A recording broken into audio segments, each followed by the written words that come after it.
16 paranoia-filled days later. Sup? Dope.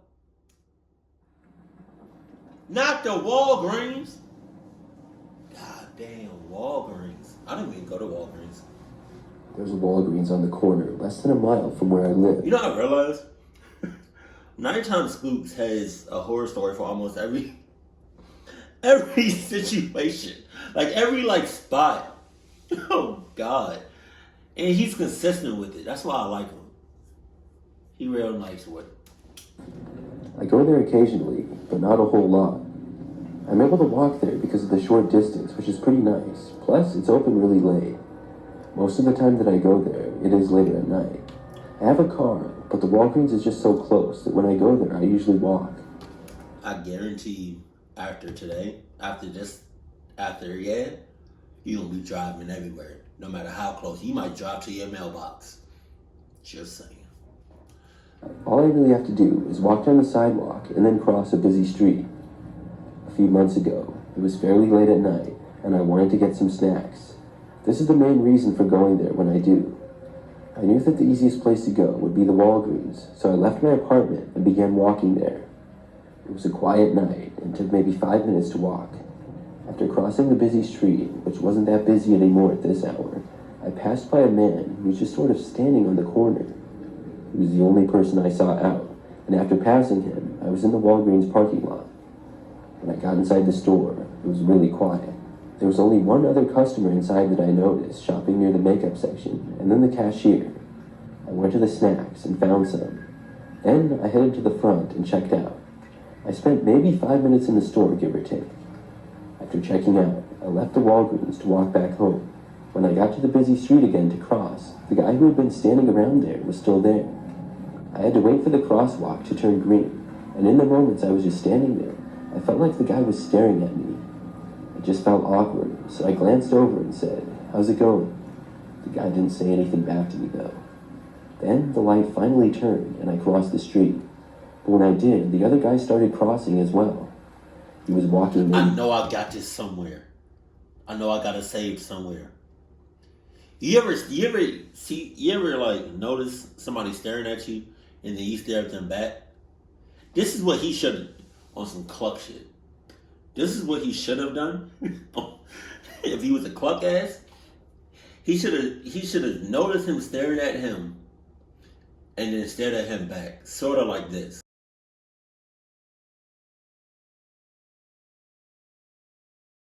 I really hope I remember to put that video in here. But realistically, you saying anything to him just made it 21.5% worse. You already noticing him, even without talking, that was already bad enough. 10 feet back. When I finally made it across the street, I walked the short distance to my apartment building.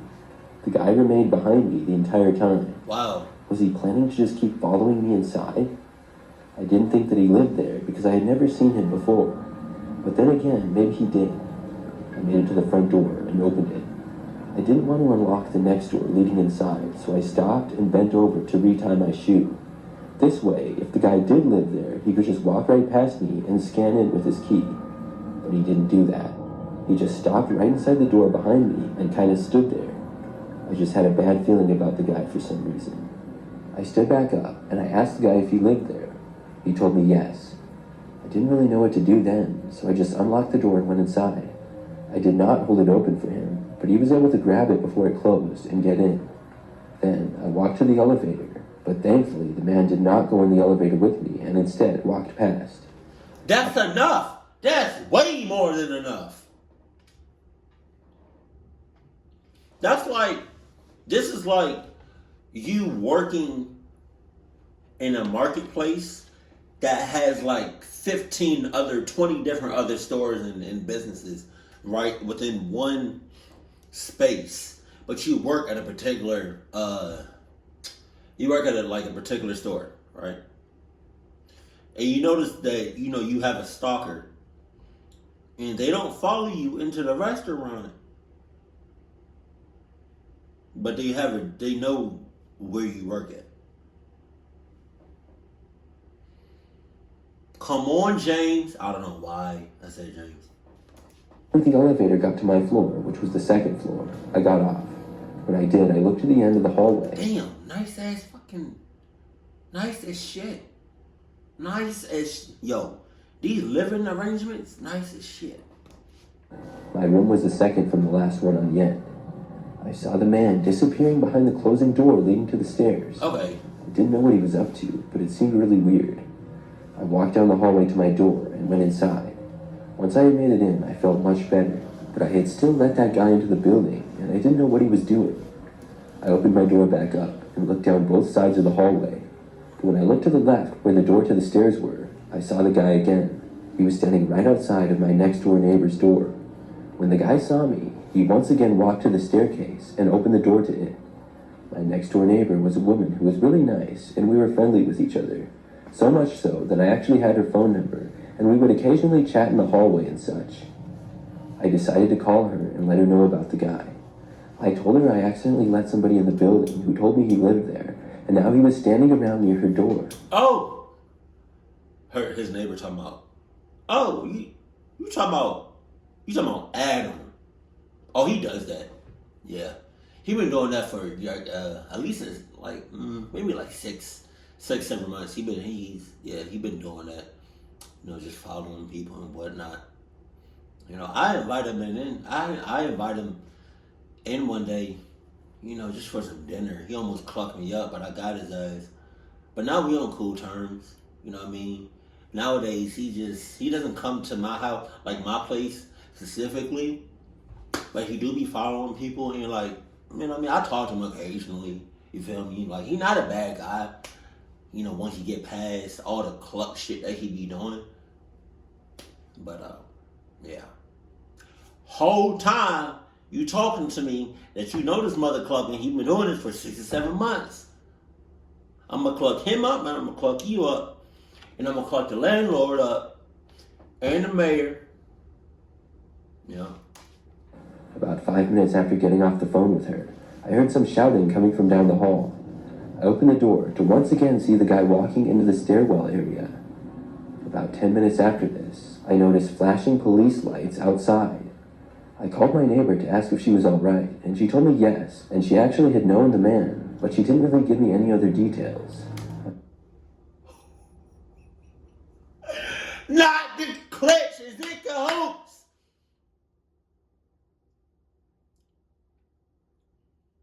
Not this, it's in cahoots. That shit crazy. Now I gotta cluck you up. Not sure if the guy was trying to break into her apartment or what, but I felt bad that I had let him in. Luckily though, the police had arrived on time, and he never actually got inside my neighbor's place. She been knowing him for 6 or 7 months. That's crazy.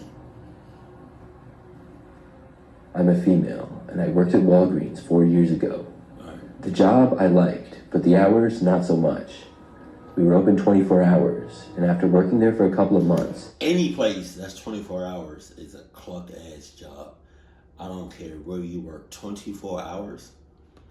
Usually early in the mornings, I then started working the overnight shifts. The person who usually did quit, and I needed to fill the time spot until we found somebody else.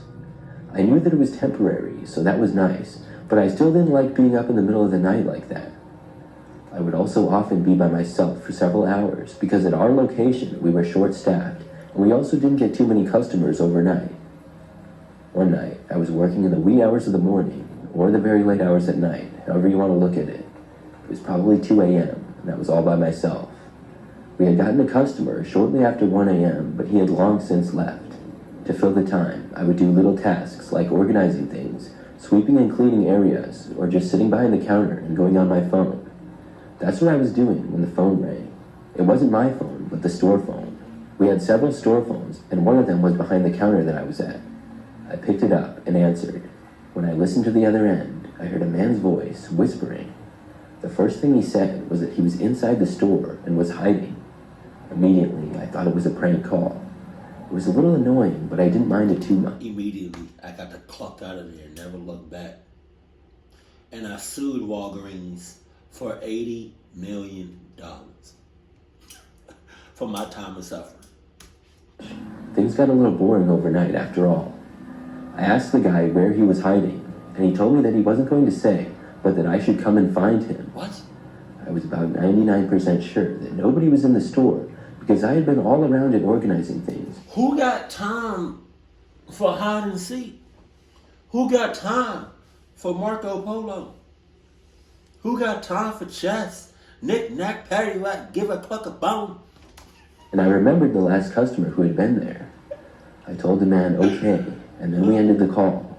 Then I just kept doing what I had been. Surely it was just some guy pranking us and he wasn't actually at the store. But about 15 minutes later, I randomly heard the sound of something falling off a shelf. I jumped up a little when I heard it. Maybe the guy actually was hiding inside. I got up from my spot and walked over to where I had heard the noise. There was a jar of beans that was on the ground now.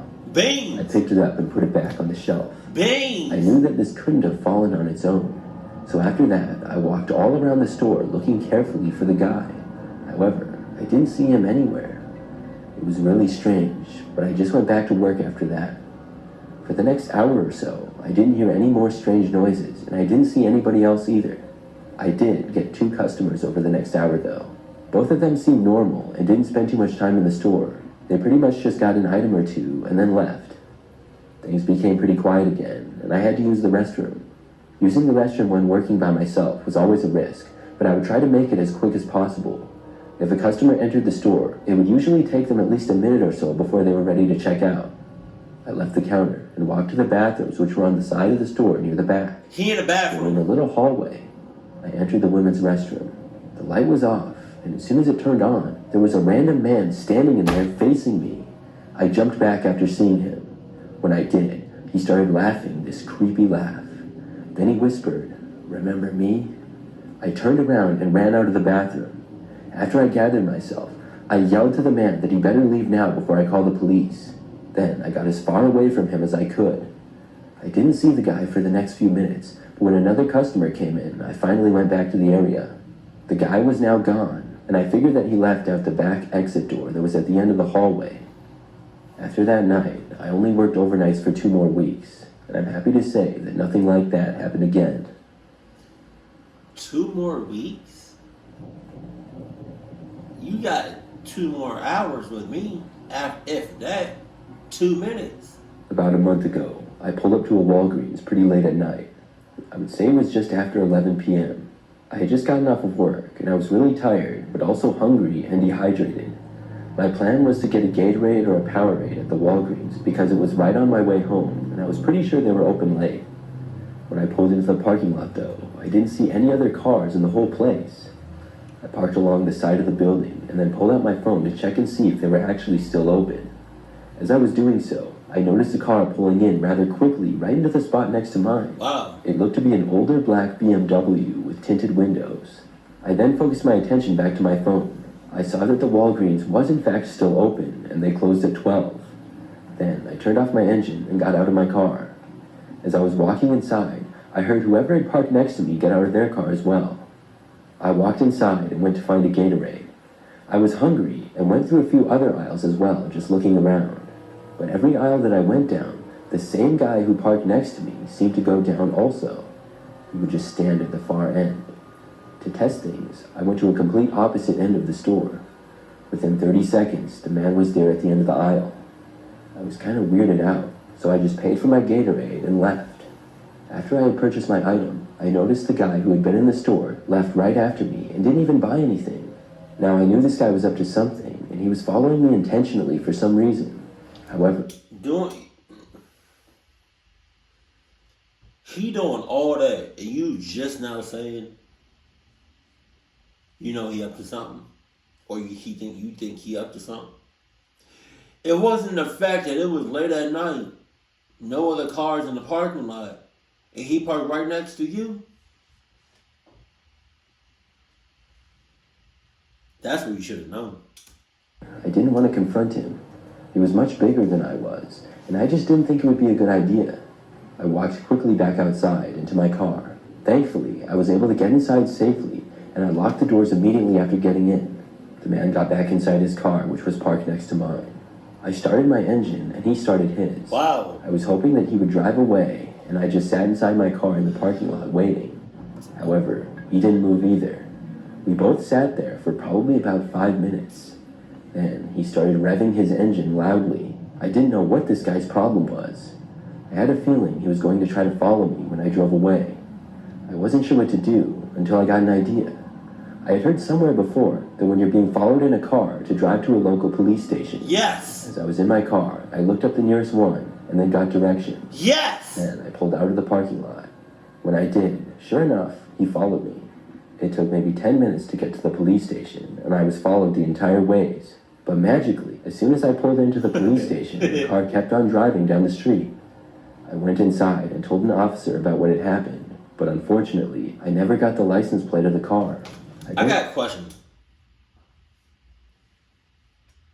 Other than like security personnel, the FBI, CIA, NCIS, all that,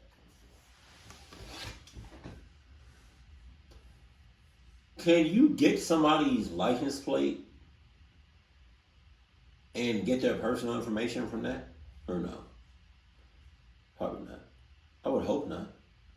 I would hope the general public cannot do that. I didn't think there was much they could do about it.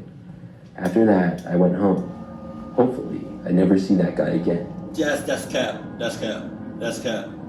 That's cap. Cap. Yeah.